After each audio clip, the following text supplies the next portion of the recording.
Bueno, nire kontakizun horretan saiatu naiz, nik bertsua ezagutu nuen garaitik gaur arteko ontara bitartean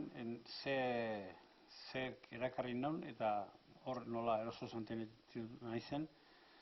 Eta ibili horretan gertatutako pasadizo batzuk, eta esan dut hasiera-hasieran politia izan da bezala, noski. Eta gero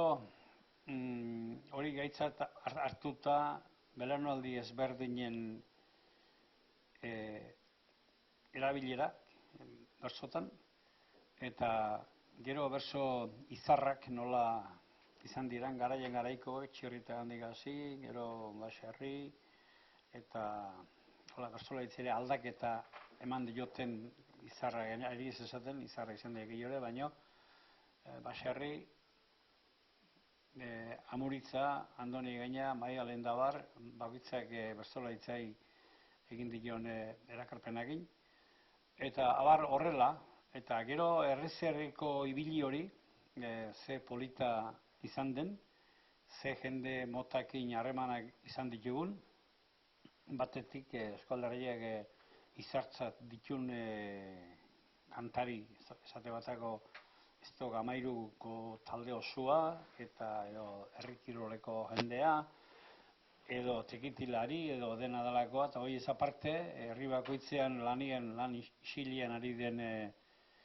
jende borondatezko lan egiten du, jende xume horren aleginak nola sautu ditugun bertatik bertara, eta baita ere horien mimo jaso. Beraz, historia hori dana hain polita izan da, eta horren inguruan egin dugu gure jardunaldi hau, eta gero etorri da, gutxi gora bera, nolabait esateko eskoltzendiarekin hautzi izan, txapelketako harreman hori, seguru nahoni, ordu mitzatetzean grazi handirik egin eskoltzendiarekin puskatzi, baina alaixak tokatu ziren gauzak, baina gerora konturatu gea, elkartiak izan duen bilakaerarekin, ia mesede eta dana izan dela, geuk elkarte bat sortua, eta elkarte horrek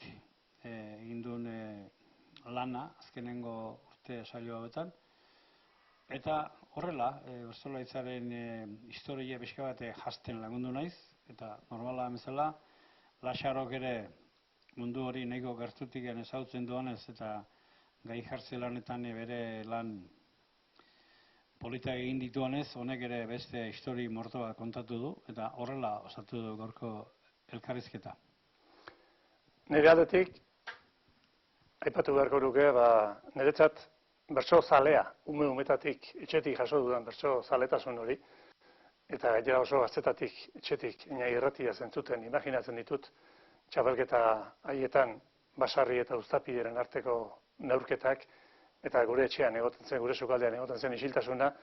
eta zaletasun hori beti izan dut nik, bai gero seminarioan, ere urte batzu pasan dituen, gero irakaskuntzan ere ohartu nintzen pixka bat bertsolaritzaren grazio horretaz eta gustatzen zitzaidan,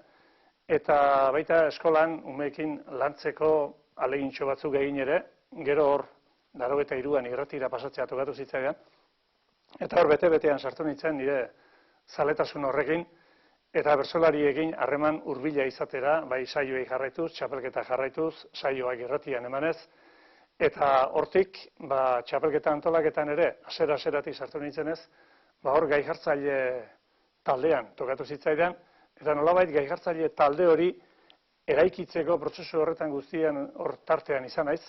eta horrek izan dituen buruhausteak, izan dituen gauza ederrak, gainera gai jartzaile taldean, izaten genuen lagun giro hori, sukaldari bat beti taldean bagenuen eta arekin pasatzen genituen momentu goxoak, eta talde giro hori azpimarratu nahi izan dut beti, bai hor eta bai beste lanetan ere, eta gai jartzeko ofizioa bera ikasten ere, gai hona zer den, gaia nola antolatu behar den, saioa nola antolatu behar den, txapelketako gai jartzea eta jaialdietako gai jartzean artean dauden diferentziak hori dena, lanean arituz eta besteekin konpartituz joan naiz ikasten. Eta niretzat zorte handi bat izan da bertsozalea izanik, horrek eman didalako aukera bertsolariengandik oso hurbil ibiltzeko, nire zaletasun horretan saltzan ibiltzeko. Gero hor baita ere egin dut alako gaien aldetik zer nolako aldaketak edo bilakaera gertatu den 35-36ko txapelketatik hasi eta gaur eguneko txapelketataraino kartzelako edo bakarkako edo buruzburuko gai horiek konparatuz urte batetik bestera zer nolako aldaketak egin diren. Hori izan da nolabait nik egin dudanaren laburpena.